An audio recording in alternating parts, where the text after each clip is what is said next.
A arquitetura da Vila Germânica de Blumenau é falsa. Você sabia disso? Outubro é um mês muito esperado pelas pessoas porque tem a Oktoberfest em Blumenau, Santa Catarina, e é uma das maiores festas típicas alemãs da América Latina. No entanto, esses edifícios que são a imagem, da Oktoberfest são frutos de uma política pública que começou lá nos anos 70, trazendo incentivos para se criar o que se chama do falso Enxaimel, que ao invés de se ter, então, um edifício feito com a técnica Enxaimel aplicada, na realidade se tem uma função decorativa, ou seja, são coladas as madeiras na parede dos edifícios, na parte externa, que são as fachadas, dando essa falsa imagem de ser um edifício em Enxaimel. Tudo isso a fim de, principalmente, trazer essa imagem germânica da cidade para atrair turistas e melhorar a economia desde então. Para a gente entender um pouco como isso aconteceu, eu vou utilizar como base esse capítulo de livro que fala dos estilos Neo-Enxaimel e Enxaimel, que faz parte desse livro do patrimônio arquitetônico. Essa técnica chamada Enxaimel, ela foi muito utilizada em países do centro e do norte da Europa, e nada mais é do que essa estrutura em madeira, então tanto na vertical, quanto na horizontal, quanto na diagonal, onde essas madeiras elas são encaixadas e sem o uso de pregos. E o espaço que fica, então, entre essas madeiras, na época da Idade Média, era preenchido por barro, por exemplo, então fazendo todo esse acabamento do edifício. E depois foi evoluindo até chegar no tijolo, por exemplo. Aqui a gente consegue perceber um pouquinho melhor como essa técnica foi evoluindo, primeiro lá no período neolítico, depois na Idade Média, e até chegar, então, por exemplo, aqui nessa imagem, que é uma edificação da Alemanha do século XV. E a Alemanha foi um dos principais países que fizeram uso, do Enxaimel em suas edificações e marcaram a identidade da cidade, como nessa imagem aqui, e foi se evoluindo também ao longo do tempo. E o Enxaimel foi uma das principais técnicas construtivas trazidas pelos imigrantes alemães que se instalaram em Blumenau. Então, a primeira imagem, ela mostra a chamada casa temporária, que era uma casa que era um pouco provisória, porque ela era feita de materiais mais simples e não tinha tanta sustentação, ela era mais volúvel a ser destruída, com o tempo. Então, ela era coberta de palha, era algo muito mais simples. Até que com o tempo isso foi se transformando, a técnica foi melhorando, até a gente chegar então na chamada casa permanente, que é uma estruturação um pouco melhorada dessa primeira casa temporária. Então já com fechamento em tijolo, tinha uma base, que separava a casa do chão, protegendo da umidade. Então a gente vê que já tem um aperfeiçoamento, uma melhoria dessa técnica, fixando então melhor essa estrutura no solo e trazendo mais segurança para as pessoas que utilizavam ela. E essas casas que eram muito comuns na área rural, principalmente, foi chegando também no centro urbano, de Blumenau. Aqui uma imagem do século XIX, século XX, onde a gente já tem então algumas edificações em Enxaimel, que é uma das marcas da imagem da cidade.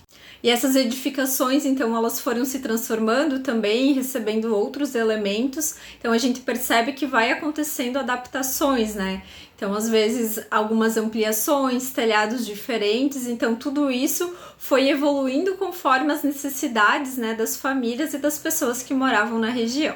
No entanto, a partir dos anos 70, mais ou menos, começou-se a ter muito essa imagem da cidade germânica, e buscou-se usar isso como um atrativo turístico. Então eram feitas várias propagandas, buscando atrair pessoas para visitar a cidade, a fim de se ter essa proximidade com essa cultura alemã e imagem alemã, como a gente percebe nesse folder aqui de 1968. E no final dos anos 70 começou-se a ter, a partir do governo municipal, incentivos fiscais para os edifícios que tivessem esse estilo Enxaimel.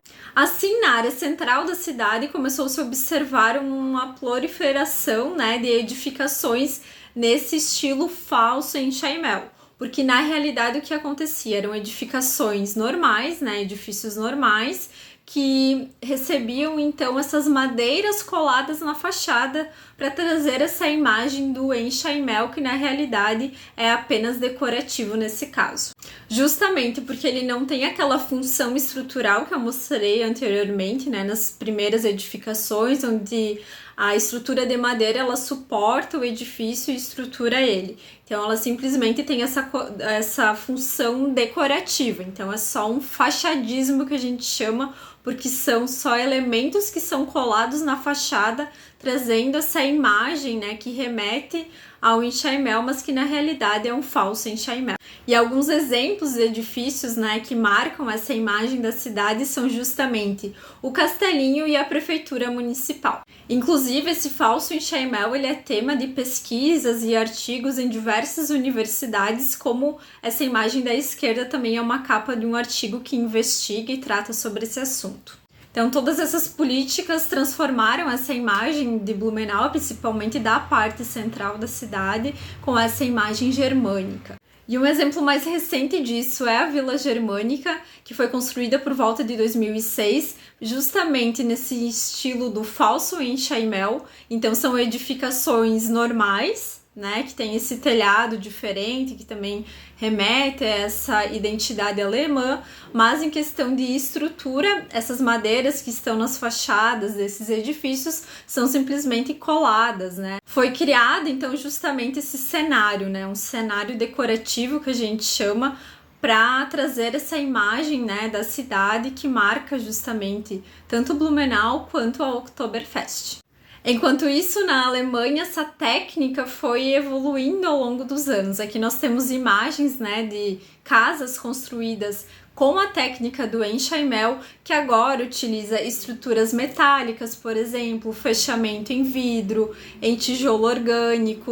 É uma técnica bem famosa, né, bem popular atualmente na Alemanha, e então ela atende a vários critérios de sustentabilidade e ela também é bem utilizada por ser fácil de montar e desmontar, né, se for o caso, de ser reutilizado. Enfim, ela foi evoluindo realmente ao longo do tempo e tem vários exemplos bem legais de como, né, a gente consegue adaptar as técnicas construtivas às necessidades, né, da população, que é muito diferente lá da Idade Média para agora. Eu, como arquiteta e urbanista e também pesquisadora do espaço urbano e das cidades, que eu faço doutorado nessa área, vejo que Blumenau poderia ter feito um pouco diferente, né? Por exemplo, se queria se ter realmente essa valorização da cultura germânica, né, que são os imigrantes da cidade, poderia se ter valorizado as edificações em enxaimel que já existiam na cidade, que são verdadeiramente, né, fruto dessa evolução dos imigrantes, porque o que foi feito justamente foi forçar, né, criar essa imagem da cidade com um cenário decorativo que não trata realmente, né, da memória, da cultura, de quem realmente construiu essa cidade ao longo dos anos. Ou então poderia se ter, né, construído realmente na técnica do enxaimel e adaptando essa estrutura, né, essa construção para as novas demandas da sociedade, como foi feito na Alemanha. É isso, gente. Espero que vocês tenham gostado. Agora me conta aqui nos comentários se vocês já conhecem Blumenau, se vocês já sabiam disso, qual que é a opinião de vocês sobre esse assunto. Eu quero muito saber e trocar ideias. E lembra de se inscrever no canal e também de curtir o vídeo. Até!